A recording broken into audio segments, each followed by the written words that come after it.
The Odyssey, Toy Story 3, Harry Potter and the Half-Blood Prince. What do these movies have in common? They received the wrong rating by the MPAA, formerly known as the MPAA. So in this video, we're talking all things movies incorrectly rated. Starting of course with Christopher Nolan's latest film, The Odyssey. When it was first announced The Odyssey would be rated R, I was really excited. Sword and sandal epics should almost always be R-rated. Imagine if a movie like Gladiator was PG-13, would it be as good?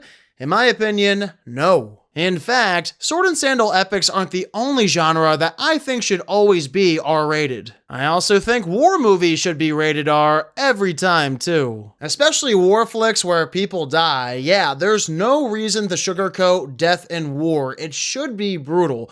Then Christopher Nolan's 2017 movie Dunkirk was PG-13.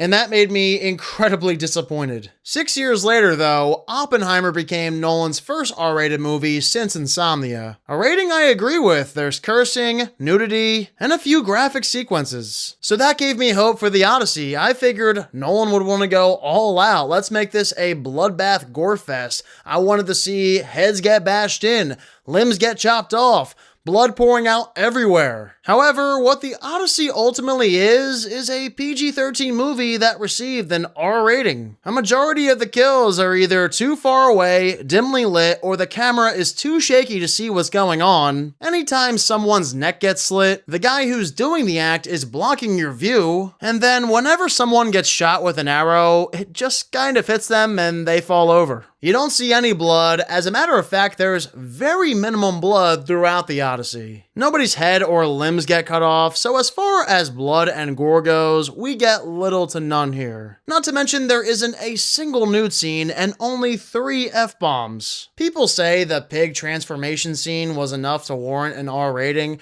I don't think so. PG-13 at best. I've seen more graphic body horror scenes in PG-13 movies than this. So, you know, it's not Nolan's fault this movie was given an R rating. It did get my hopes up. I thought this was going to be a bloodbath, but unfortunately it was PG-13 at best, the way I see it. Next up, let's talk about European Vacation. This movie in 1985 was rated PG-13, but keep in mind, back around this film's release, the PG-13 rating was practically brand new. There's other movies from the mid to late 80s with questionable ratings too, such as Top Gun.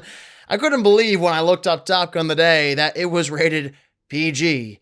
How on earth was that the case? European Vacation, though, is a far greater offense because while there is a good amount of cursing, along with inappropriate humor like Top Gun, European Vacation features not just 1, but 2 topless scenes. I'll tell you what, the most awkward viewing experience of European Vacation for myself, when I was around maybe 8 to 10 years old, I watched it with my mom and brother, and take a guess what happened. My mom wanted me to close my eyes, skip to the next scene, turn the movie off entirely. All those things were said while watching European Vacation with my mom.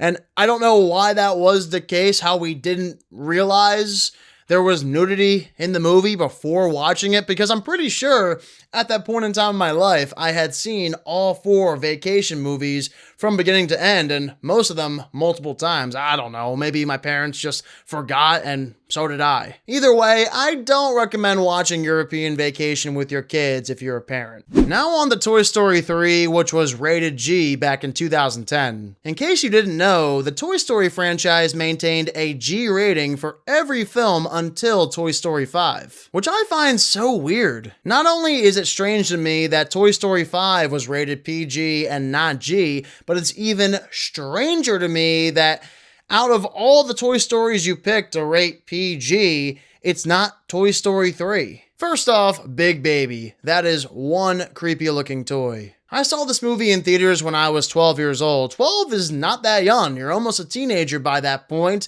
And even I, as a 12-year-old, was severely creeped out by Big Baby. Second off, the flashback sequence with Lotso. It's a little intense. Maybe a bit too intense for small children. I'm sure if my 5-year-old niece and 3-year-old nephew were to ever watch Toy Story 3, if they haven't already, that flashback sequence definitely freaks them out. But the ultimate reason why Toy Story 3 should be PG and not G is for the incinerator scene. Obviously, the characters don't get burned alive by the end of it, they're saved by the claw. Talk about an intense, dramatic scene though. Even to this day, that scene tears me up. It really gets me. I have a very difficult time believing any kid under the age of 6 could comprehend what's going on in this scene. It's just too much for them. So I'm not really sure what they were thinking with a G rating, not a PG rating. And again, how exactly is Toy Story 5 the one Toy Story movie that got the PG rating?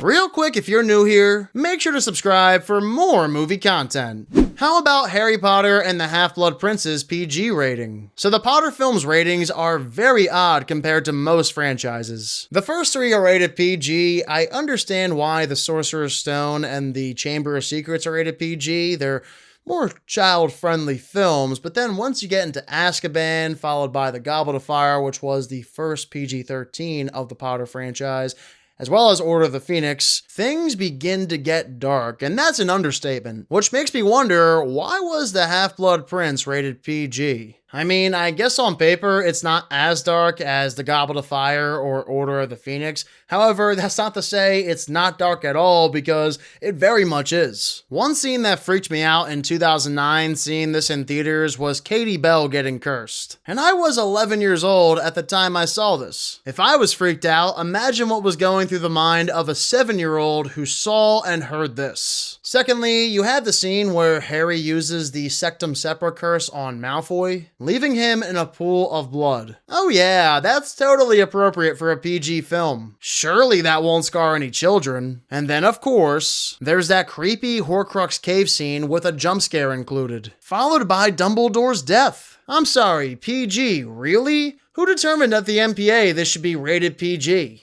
Next up, The King's Speech. A rare R-rated movie that a lot of people believe could have actually been rated only PG. Out of every film mentioned so far, this is the only one I have not seen, so I'm taking people's word for it. What they all say is, outside of one scene, there is absolutely nothing in The King's Speech that would warrant anything above a PG rating. And if you didn't know by now, the reason The King's Speech is rated R is because of this scene where Colin Firth curses multiple times. Crazy enough, the R rating did not impact The King's Speech's box office whatsoever. This film flourished. Hear me out, this blew me away when I saw the box office earlier. So the budget for The King's Speech was $15 million. At the box office, it made $414.2 million.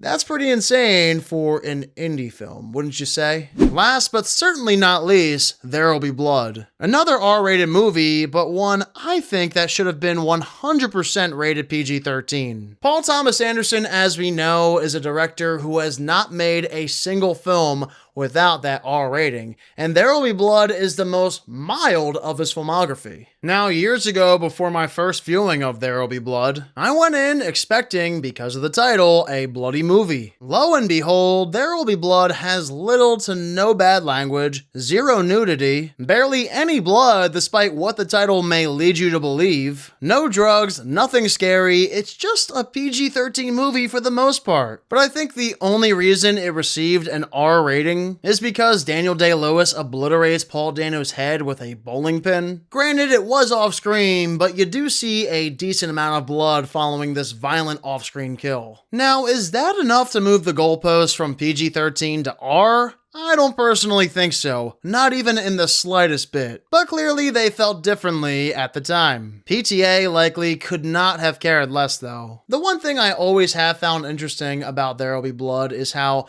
PTA did not incorporate any F-bombs into a script. This is a director who's no stranger to foul language, so I'm curious to know the reason why there is not a single F-bomb. Like, if you watch any other PTA movie, there's at least 5 to 10 F-bombs in those films, but not one in There'll Be Blood?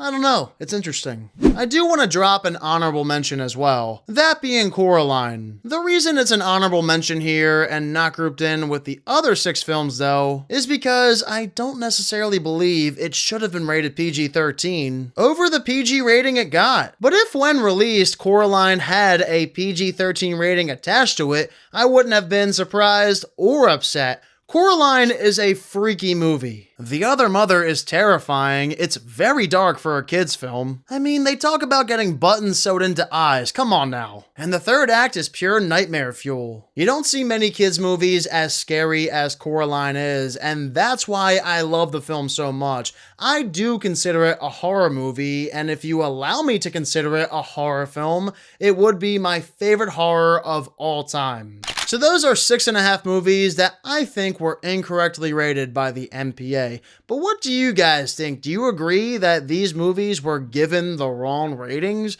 And what are some films that come to mind for you that were given the wrong ratings too? Let me know all of your thoughts down below in the comments.